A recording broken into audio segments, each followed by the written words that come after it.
بسم اللہ الرحمن الرحیم۔ ناظرین، آج کا دوسرا ولاگ ہیڈنگ ہے امامت اور پیج ہے 214۔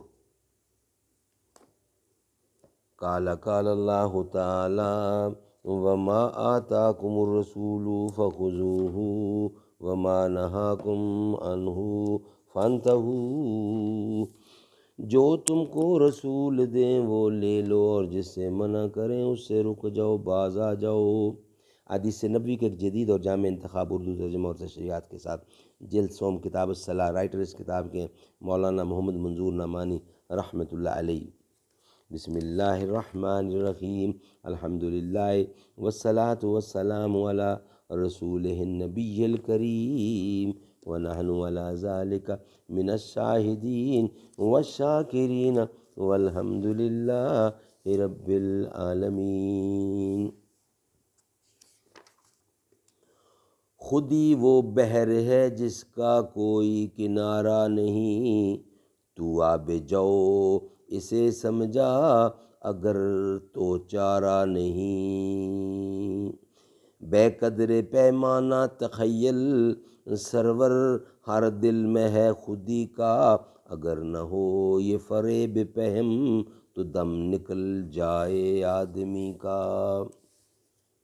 امامت، جیسا کہ معلوم ہو چکا ہے، دین کے تمام اعمال میں سب سے اہم اور مقدم نماز ہے، اور دین کے نظام میں اس کا درجہ اور مقام گویا وہی ہے جو جسم انسانی میں قلب کا ہے، دل کا ہے۔ اس لیے اس کی امامت بہت بڑا دینی منصب اور بڑی بھاری ذمہ داری اور رسول اللہ صلی اللہ علیہ وسلم کی ایک طرح کی نیابت ہے۔ اس واسطے ضروری ہے کہ امام ایسے شخص کو بنایا جائے جو موجودہ نمازیوں میں دوسروں کی بے نسبت اس عظیم منصب کے لیے زیادہ اہل اور موزوں ہوں، اور وہی ہو سکتا ہے جس کو حضور اکرم سے نسبتاً زیادہ قرب و مناسبت حاصل ہو، اور آپ کی دینی وراثت سے جس نے زیادہ حصہ لیا ہو۔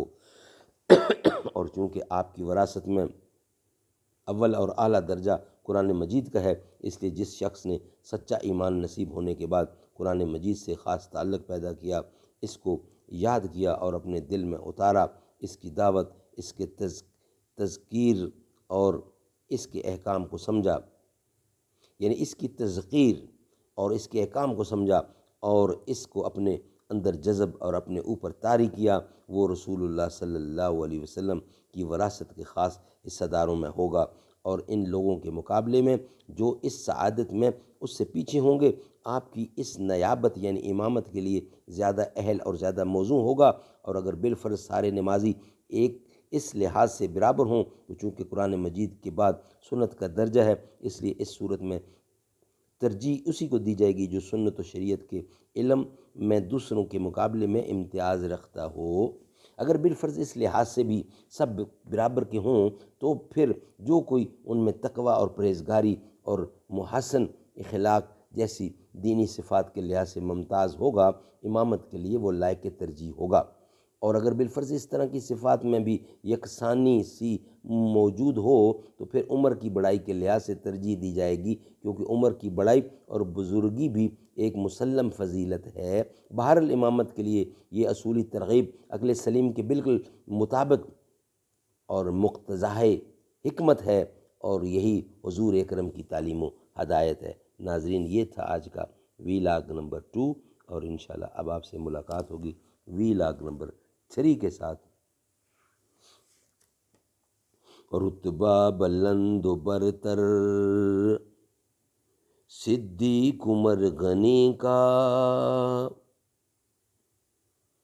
حسن و حسین زہرا پیارے علی ولی کا۔ رتبہ بلند و برتر صدیق عمر غنی کا، حسن و حسین زہرا پیارے علی ولی کا۔ تھا یقین اس کو صدیق کی ذات پر، ہاتھ حیدر کا صدیق کے ہاتھ پر، جس کو تاج امامت نبی نے دیا، خوش علی کیوں نہ ہو اس کی ہر بات پر۔